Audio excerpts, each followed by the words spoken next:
So now the last page in our notes, we have a few more examples here. So it says John wants to establish an account that will supplement his retirement income beginning 25 years from now. For a 4.5% interest rate compounded continuously, find the lump sum he must deposit today so that $500,000 will be available at the time of retirement. So we got to be a little bit careful, but one of the first things that sticks out, hopefully, is compounded continuously. So again, that is our PERT formula. PERT. So we know we got to use that formula. So now what else do we know? We got a 4.5 interest rate, so that's got to be our R. We got 25 years, so that's more than likely our T. So the only other thing we got to worry about is this $500,000. What is that referring to? Now, let's read it one more time. It says, find the lump sum he must deposit today so that $500,000 will be available at the time of retirement. So 25 years from now, he wants this. So that is the future. So be careful. So we're going to want the 500,000 is on the outside or all by itself. And then we got PE to the 0.045 times 25. Now we're going to use our little trick again to get to our answer. So first thing we should do is simplify that E stuff. So let's do the exponent. 0.045 times 25 equals that. So now let's E it. So technically this is equal to 500,000 equals P times 3.080218 and so on. Now remember, if we divide both sides by this 3.08 figure, we're going to do it backwards in our calculator. Because we already got that number in there, we're going to keep it in there. So let's divide it by 500,000. Make sure you get enough zeros. And so we get that small answer.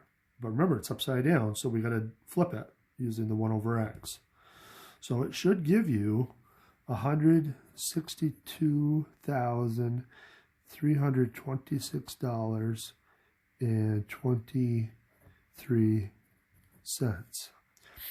Now you're probably saying, well, do I really have to use that whole number? Is it going to make that much of a difference?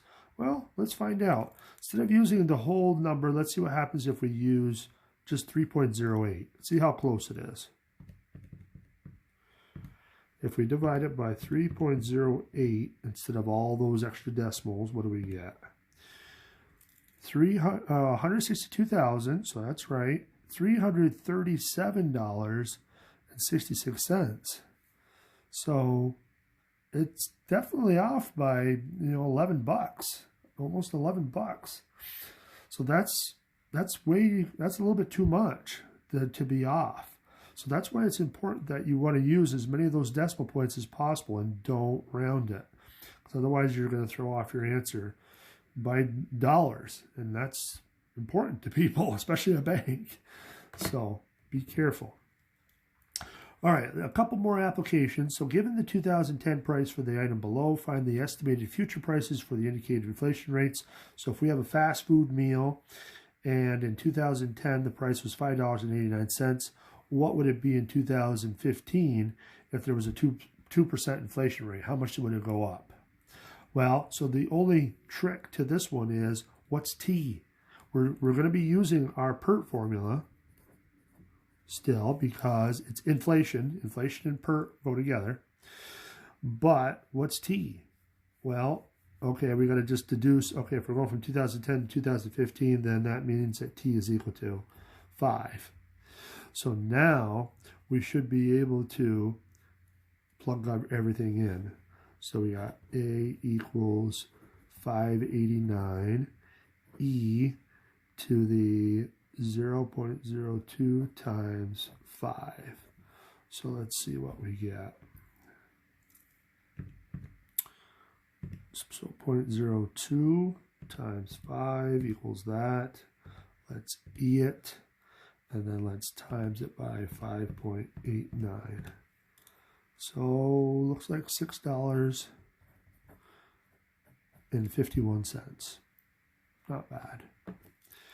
All right.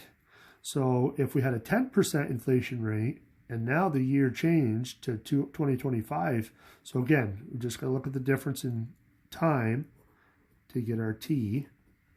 So T better be 15. So now, when we plug everything in, so we have 10% inflation rate, and it's for 15 years. So let's see what happens now. So we got 0.10 times 15 equals that. And then we want to E it. And then we got to multiply it by our 589. $26, looks like 40 cents.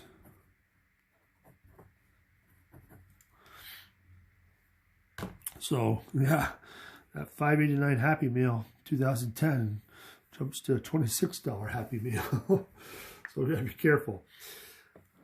All right, the very last application is just an application of the inflation rate and looking at how long it takes for something to double in price. So we can see in this case, it doubled in less than 15 years, it would have doubled in price. It actually looks like it almost, quadrupled or more. So, but knowing how long it takes for something to just double in price, we can approximate it with this formula. So the years to double is approximately equal to 70 divided by the annual inflation rate.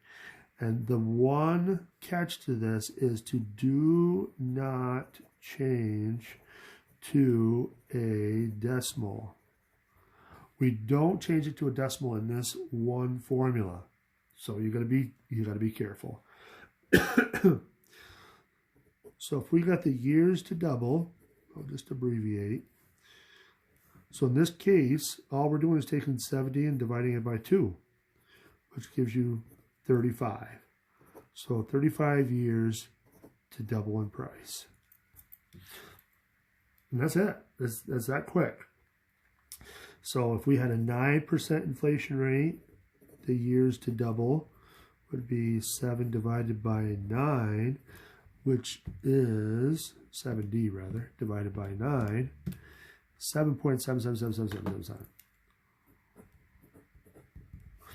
Now, the one thing that we should always do, if we look at our note, if the value has not a whole number, then it should be rounded up. No matter what, it should be rounded up. So we're going to round this to 8. So 8 years to double. Now, the one added twist to this is that sometimes they'll give you the years to double and they want to know what the interest rate is going to be. So let me just make one up. So let's say the years to double was equal to 20. What would be the interest rate to cause that to happen? Well, so you're still using this formula, but think of it like a proportion. If we put it over 1, we can set one fraction equal to another one. So you're basically going to say 20 over 1 equals 70 over x. So now, if you cross multiply and divide, we're going to get 20x equals 70, divide by 20, so x equals 3.5. And so now, if they want the interest rate, just make sure you add a percent. So 3.5%.